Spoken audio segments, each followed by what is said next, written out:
Assalamu alaikum and welcome to the second video on tonsils and overall ENT.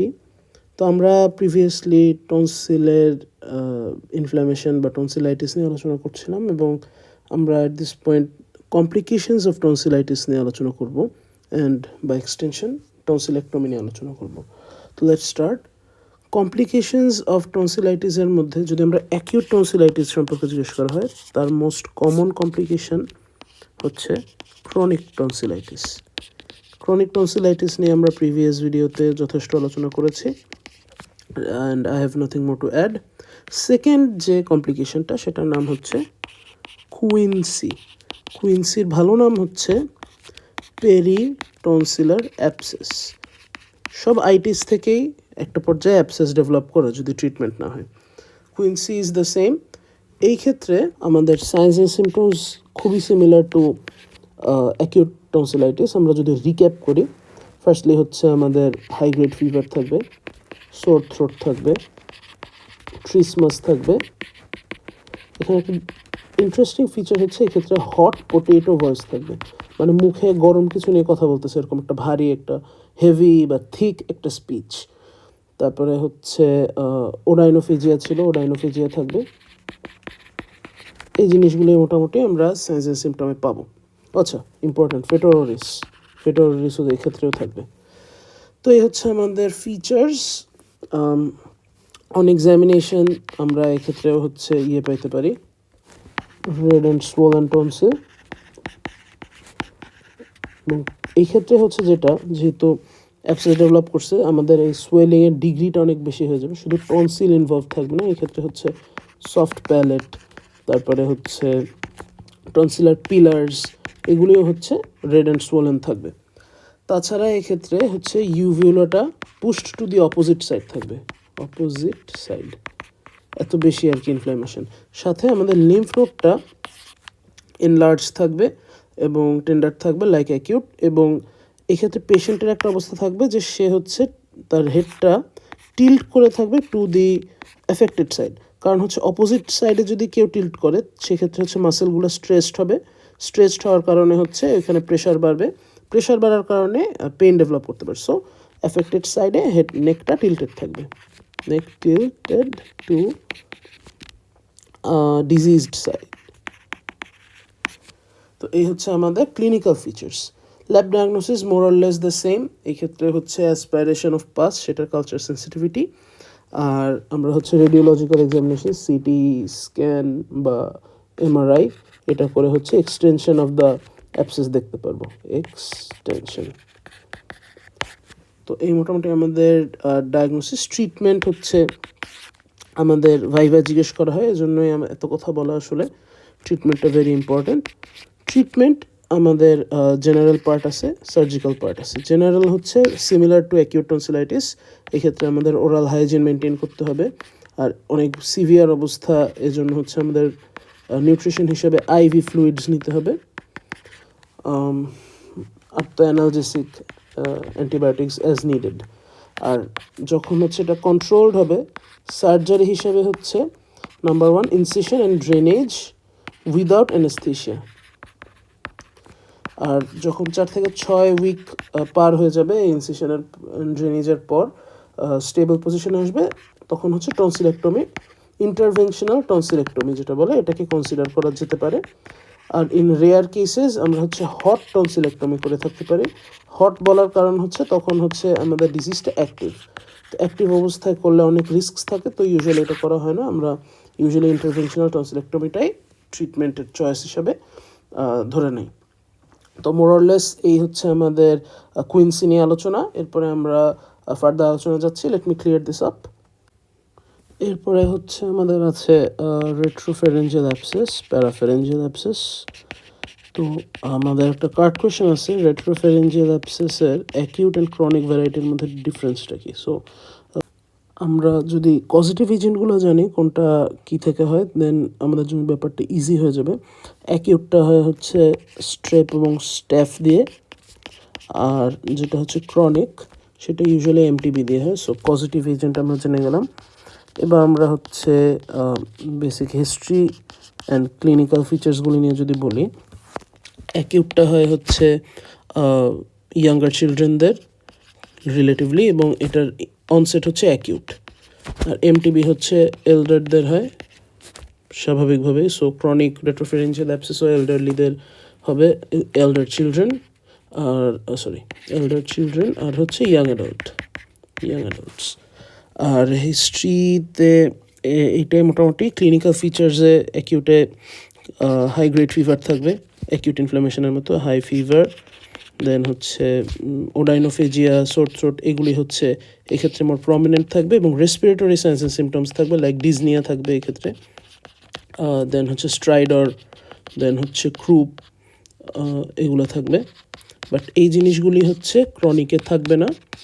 আর ফিভারটা হচ্ছে low grade থাকবে, ওডাইনোফেজিয়া বা হচ্ছে dysphagia এটা হচ্ছে রিলেটিভলি লেস মার্কড থাকবে। তো মোটামুটি এই হচ্ছে ইসের অ্যাকিউটের ফাইন্ডিং। আচ্ছা, লিম্ফ নোড হচ্ছে অ্যাকিউটের ক্ষেত্রে টেন্ডার থাকবে, এনলার্জ থাকবে, ক্রনিকের ক্ষেত্রে এনলার্জ থাকবে বাট নন টেন্ডার। এরপরে হচ্ছে আমাদের মেজর যে জিনিসটা, এক্স-রে ফাইন্ডিংস। অ্যাকিউটের ক্ষেত্রে 4টা মেজর এক্স-রে ফাইন্ডিংস পাওয়া যায়। নাম্বার 1 হচ্ছে widened prevertebral shadow, wide prevertebral shadow. আর ভার্টিব্রাল কলাম যেটা, এটা হচ্ছে কনকেভ বা স্ট্রেইট হয়ে যাবে, কনকেভ অর স্ট্রেইট, যেটা নর্মালি আর কি কনভেক্স থাকে, এরকম থাকে, সেই জিনিসটা হচ্ছে স্ট্রেইট হয়ে যাবে। দেন হচ্ছে একটা এয়ার ফ্লুইড লেভেল ডেভেলপ করতে পারে। আর যে এয়ার কলামটা তো সামনে থাকতেছে, এটা পুশড ফরওয়ার্ড হয়ে যাবে, এয়ার কলাম পুশড ফরওয়ার্ড। এই 4টা জিনিস হচ্ছে আমরা এক্স-রে ল্যাটারাল ভিউতে পাবো। আর in case of chronic, no particular changes, no change in X-ray except spinal caries. স্পাইনে হচ্ছে এরকম একটু ক্ষয় দেখা দিতে পারে, অ্যান্ড এইটাই হচ্ছে একমাত্র ফাইন্ডিং। এটা প্লাস মাইনাস থাকতেও পারে, নাও থাকতে পারে, এছাড়া সেরকম ফাইন্ডিং থাকবে না এক্সরেতে, রিলেটিভলি নর্মাল এক্সরেই পাওয়া যাবে। ওকে, তো এরপরে হচ্ছে আমাদের treatment in case of acute হচ্ছে অ্যান্টিবায়োটিক্স, আর ইন কেস অফ ক্রনিক হচ্ছে অ্যান্টি টিউবারকুলার ড্রাগস।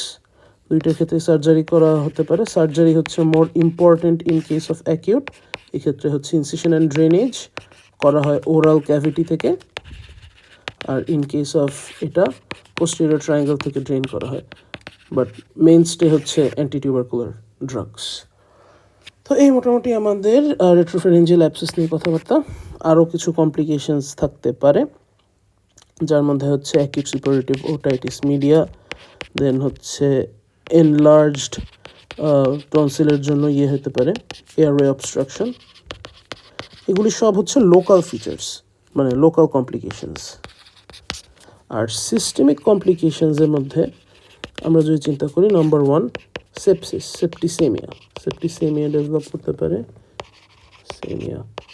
তারপরে হচ্ছে এই টক্সিনগুলি বিভিন্ন জায়গায় ছড়ায় যেতে পারে, সেখান থেকে হচ্ছে অ্যাকিউট রেনাল ফেলিয়ার ডেভেলপ করতে পারে, অ্যাকিউট রিউমেটিক ফিভার ডেভেলপ করতে পারে, sub acute bacterial endocarditis develop করতে পারে, দেন হচ্ছে অ্যাকিউট গ্লোমেরুলোনেফ্রাইটিস ডেভেলপ করতে পারে, যেটা আমি অ্যাকিউট রেনাল ফেলিয়ার বলে ফেলছি।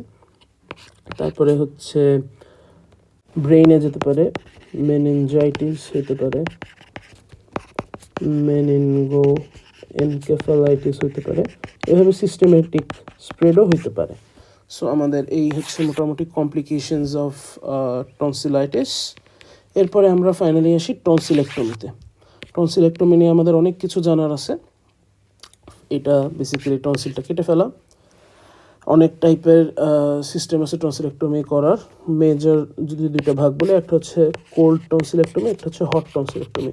কোল্ড টনসিলেক্টমিটাই কমনলি করা হয়, তার মধ্যে হচ্ছে ডাইসেকশন অ্যান্ড স্নেয়ার, এটাই হচ্ছে মোস্ট কমন ওয়ে আমাদের দেশে করা টনসিলেক্টমি। এছাড়া গিলোটিন মেথড আছে, তারপরে হচ্ছে ইন্ট্রাক্যাপসুলার টনসিলেক্টমি আছে, তারপর হচ্ছে ক্রায়োসার্জারি আছে, হারমোনিক স্ক্যালপেল মেথড আছে।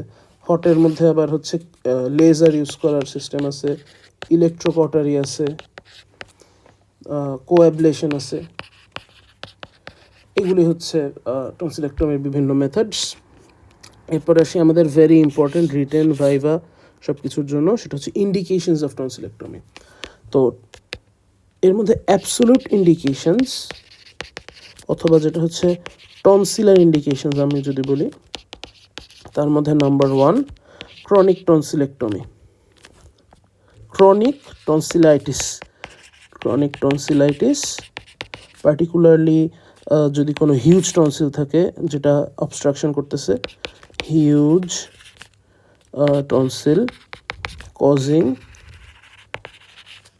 এয়ারওয়ে অবস্ট্রাকশন, অথবা যদি রিকারেন্ট টনসিলাইটিস থাকে, রিকারেন্ট টনসিলাইটিস। এখন কতবার হলে আসলে রিকারেন্ট বলবো, যে বছরে একবার হইতেছে বহু বছর ধরে, এটাকে রিকারেন্ট বলবো? ব্যাপারটা এরকম না। যদি 7 episodes in 1 year অথবা 5 episodes per year for 2 years অথবা 3 episodes per year for 3 years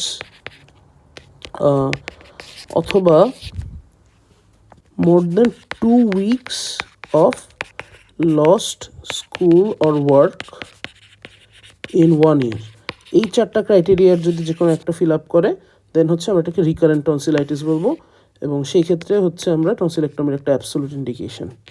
এছাড়া হচ্ছে পেরিটনসিলার অ্যাবসেস বা কুইন্সি, এটা একটা টনসিলাইটিসের টনসিলেক্টমির একটা ইন্ডিকেশন। তাছাড়া হচ্ছে আমাদের টনসিলার যদি কোনো ম্যালিগনেন্সি থাকে, ইউনিল্যাটারাল টনসিলার ম্যালিগনেন্সি, এটা হচ্ছে একটা ইন্ডিকেশন। তো মোটামুটি এগুলি আমাদের অ্যাবসোলিউট ইন্ডিকেশনস বা হচ্ছে টনসিলার ইন্ডিকেশনস। এছাড়া হচ্ছে আদার্সের মধ্যে ডিপথেরিয়া, ফসল ডিপথেরিয়ার জন্য যদি হয়, স্ট্রেপ ইনফেকশনের জন্য যদি কমপ্লিকেশনগুলো ডেভেলপ করে, স্ট্রেপ ইনফেকশন থেকে like acute rheumatic fever, acute glomerulonephritis, valvular heart disease, এগুলি হলেও হচ্ছে টনসিলেক্টমি করা হইতে পারে। অথবা হচ্ছে পার্ট অফ আদার সার্জারি, যেরকম হচ্ছে প্যালাটো ফ্যারিঞ্জিওপ্লাস্টি, এটা বা হচ্ছে গ্লসোফ্যারেঞ্জিয়াল নার্ভের যদি নিউরেক্টমি অপারেশন করা হয় সেক্ষেত্রে টনসিল ফেলে দেওয়া হয়, বা হচ্ছে স্টাইলয়েড প্রসেসের রিমুভাল, এগুলি হচ্ছে সব আমাদের ইন্ডিকেশনস অফ টনসিলেক্টমি। তো আমাদের ইন্ডিকেশনস গেল। এরপর আমরা কন্ট্রাইন্ডিকেশনস মনে রাখার জন্য আমরা ABCDEFGH এটা দিয়ে মনে রাখি। এর মধ্যে জিটা হচ্ছে ব্ল্যাঙ্ক, জি দিয়ে কিছু নাই। এ দিয়ে আমাদের অ্যাকিউট টনসিলাইটিস বা অ্যাক্টিভ টনসিলাইটিস যদি বলি, অ্যাক্টিভ টনসিলাইটিস, এটা হচ্ছে আমাদের কন্ট্রাইন্ডিকেশন রিলেটিভলি, কারণ এই সময় তো ফোলা অবস্থায় আছে, কাটলে ব্লিডিংয়ের চান্স আছে। বিতে হচ্ছে ব্লিডিং ডায়াস্থিসিস, সিতে হচ্ছে সার্ভাইকাল স্পাইনের কোনো ডিজিজ থাকলে অথবা যদি ক্লেফট প্যালেট থাকে, সি দিয়ে 2টা মনে রাখতে পারি। ডি দিয়ে আমরা ডায়াবেটিস মেলিটাস মনে রাখতে পারি, সাথে হচ্ছে অন্য ডিজিজ লাইক হাইপারটেনশন, অ্যাজমা, এগুলিও হচ্ছে রিলেটিভ কন্ট্রাইন্ডিকেশনস। ই দিয়ে হচ্ছে এপিডেমিক অফ পোলিও। এফ দিয়ে হচ্ছে ফিমেল ডিউরিং মেনস্ট্রুয়েশন। আর এইচ দিয়ে হচ্ছে হিমোগ্লোবিন লেভেলস যদি কম থাকে, পার্টিকুলার 10-এর নিচে, অর্থাৎ অ্যানিমিয়া থাকে। এগুলি সব হচ্ছে আমাদের রিলেটিভ কন্ট্রাইন্ডিকেশনস। মোস্ট অফ দেম আসলে ইসের সাথে রিলেটেড, ব্লিডিংয়ের সঙ্গে রিলেটেড। হেমোরেজ হচ্ছে একটা মেজর কমপ্লিকেশনের জন্য। সো মোটামুটি এই আমাদের কন্ট্রাইন্ডিকেশনস গেল রিলেটিভ। এরপর হচ্ছে প্রি অপারেটিভ কিছু টেস্ট, যেটা একটু আগে বললাম যে হেমোরেজ যেহেতু আমাদের একটা মেজর কনসার্ন, আমরা হেমোরেজের জন্য মিলে টেস্ট করি। বিটি, সিটি, পিটি, এই জিনিসগুলো টেস্ট করে দেখি। Coagulation profile, complete blood count with ESR and blood grouping and RH typing, এই জিনিসটা হচ্ছে আমাদের মেজর টেস্ট। এছাড়া হচ্ছে রুটিন ইনভেস্টিগেশনস। রুটিন টেস্টের মধ্যে আমরা সেরাম ইউরিয়া, ক্রিয়েটিনিন এটা চেক করি, ইসিজি চেক করি, দেন হচ্ছে ব্লাড সুগার লেভেলস চেক করি, র্যান্ডম অ্যান্ড ফাস্টিং অথবা হচ্ছে পোস্টপ্র্যান্ডিয়াল, চেস্ট এক্সরে করতে পারি। মোটামুটি তো এই সার্জন সেফটির জন্য HbS/Ag চেক করতে পারি। আচ্ছা, একটা মেজার বাদ গেছে হচ্ছে ইউরিন আরএমই। এই টেস্টগুলো আমরা প্রি অপারেটিভ করে থাকি। তো আমাদের এই গেল। এরপর হচ্ছে আমাদের অপারেশনের স্টেপসগুলি, পোস্ট অপারেটিভ ম্যানেজমেন্ট এবং complications of operation and their management.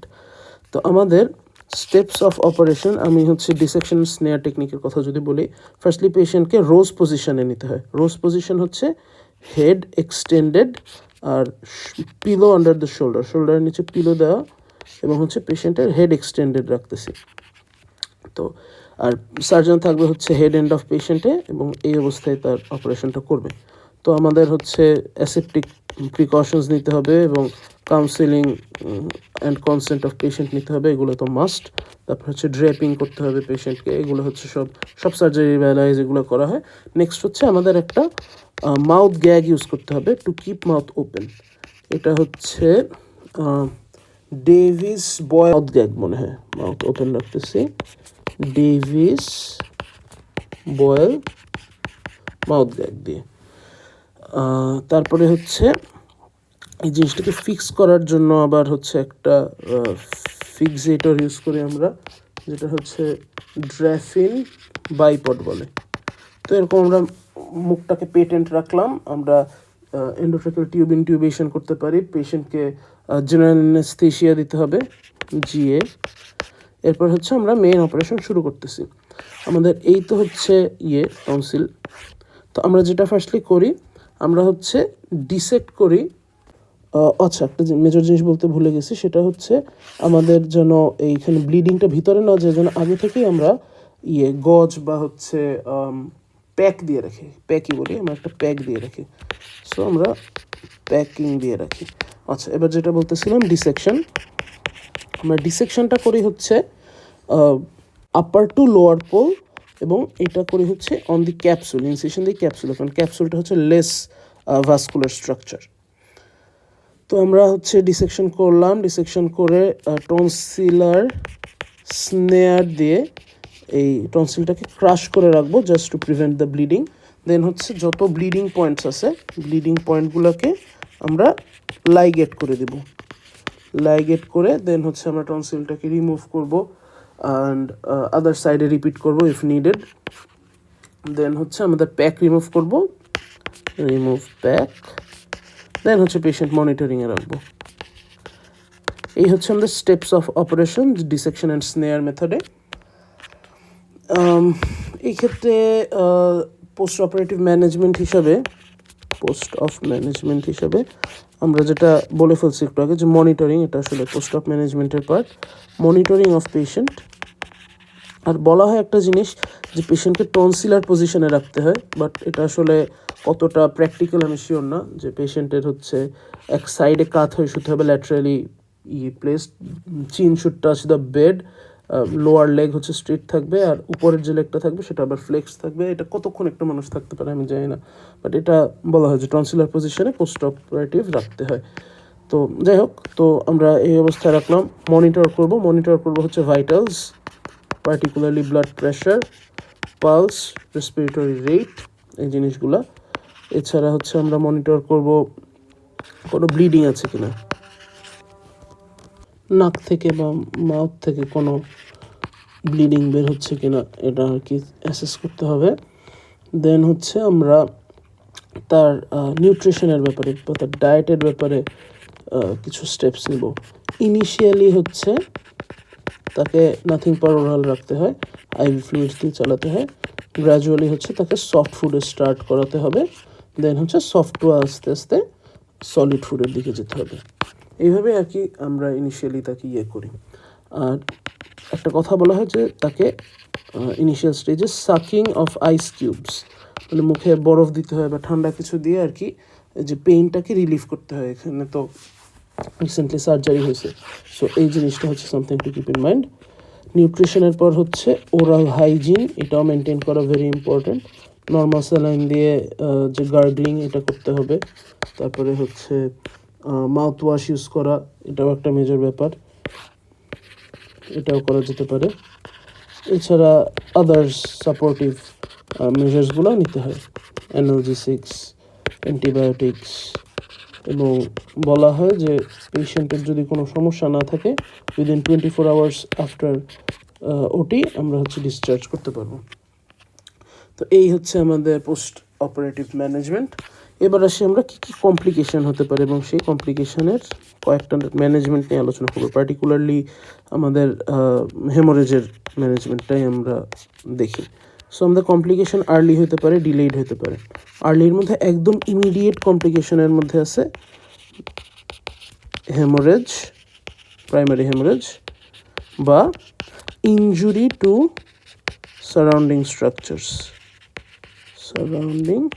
Structures, nerve injury হতে পারে। আমাদের যে টনসিলার বেডের যে স্ট্রাকচারগুলো, ওগুলোর যে কোনো ইনজুরি হইতে পারে, টাঙের injury, uvular injury, nerve injury, এগুলি সব হতে পারে। তারপরে হচ্ছে সার্জিক্যাল এমফাইসেমা ডেভেলপ করতে পারে। তারপর হচ্ছে অ্যাসপাইরেশন অফ সেক্রেশনস হতে পারে, ফেশিয়াল ইডিমা ডেভেলপ করতে পারে।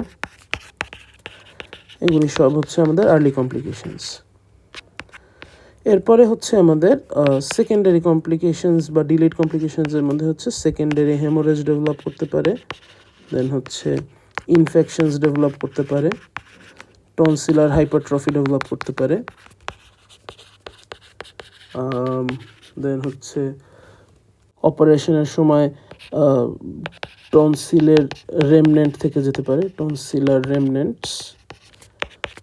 এই জিনিসগুলোই মোটামুটি আমাদের ডিলেড কমপ্লিকেশনসের মধ্যে। তারপরে হচ্ছে আমাদের যে হেমোরেজের যে ব্যাপারটা, একটা হচ্ছে আমাদের প্রাইমারি বা রিয়াকশনারি হেমোরেজ, যেটা আমরা আর্লি স্টেজে দেখতে পাই, আর একটা হচ্ছে সেকেন্ডারি হেমোরেজ। এই দুইটা কীভাবে আমরা ডিফারেন্সিয়েট করব, কীভাবে আমরা দুইটার জন্য আলাদা আলাদা ম্যানেজমেন্টের ব্যবস্থা করব। তো আমাদের যেটা রিয়াকশনারি হেমোরেজ, সেটা ইউজুয়ালি হচ্ছে উইদিন 24 আওয়ার্স ডেভেলপ করে, আর যেটা হচ্ছে সেকেন্ডারি হেমোরেজ, যেটা মোর দ্যান 24 আওয়ার্স পর ডেভেলপ করে, আর usually within 3rd to 10th post operative ডেতেই ম্যানিফেস্টেশন দেখা যায়। রিয়াকশনারি হেমোরেজে হচ্ছে ব্লিডিংটা অনেক বেশি থাকে। এজন্য যেটা হয়, সিনস অ্যান্ড সিমটমসের মধ্যে আমরা হচ্ছে দেখি যে মুখ থেকে স্পন্টেনিয়াসলি ড্রিবলিং অফ ব্লাড হতে পারে, অথবা ডাইরেক্ট ভমিটিং অফ ব্লাডও হতে পারে। এটা ঠিক হেমাটেমেসিস না, এটা যেহেতু ভিতর থেকে আসতেছে না, বাট ভমিটিং অফ ব্লাড দেখা যেতে পারে। ফিচার্স অফ শক ডেভেলপ করতে পারে যদি ম্যাসিভ হেমোরেজ হয়।